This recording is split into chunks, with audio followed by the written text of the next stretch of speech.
A vedersi spianata la pistola di fronte da un bandito incappucciato è stata proprio la signora Francesca che, resasi conto di quanto stava accadendo in casa, era uscita urlando dall'abitazione. Non sul volto, però lì, ecco.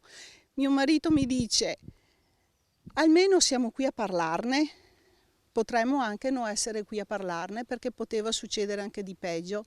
Cerchiamo di andare avanti e diciamo non è successo il peggio. E vabbè, se questa è una magra consolazione comunque.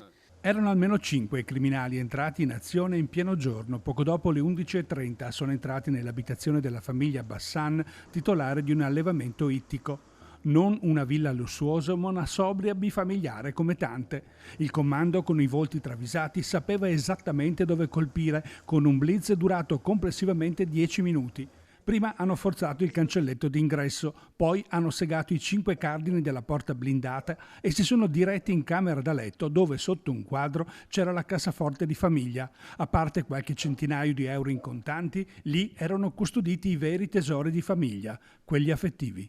Non ci sono soldi che possono riappagare gli affetti che ti sono stati rubati, a parte il fatto di esserti stata usurpata la casa, che ritieni che sia il posto più sicuro al mondo, dove tu ti trovi, non lo è più, né di giorno né di notte.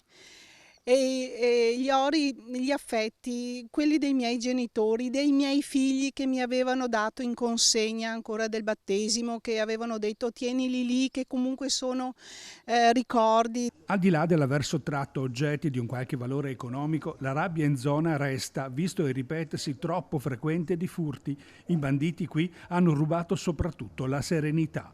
Si dorme con un occhio aperto. Adesso sono andata al mercato, che a Due Ville c'è il mercato, sono stata fermata da tantissime persone, tutte quante che mi hanno confortato in qualche modo e che tutti noi cittadini ci sentiamo in qualche modo cioè indifesi, siamo completamente indifesi, perché nonostante tu abbia l'impianto d'allarme, nonostante tu cerchi di mettere un po' in sicurezza questi beni personali che hai, che non sono neanche chissà quanti, non sei al sicuro da nessuna parte.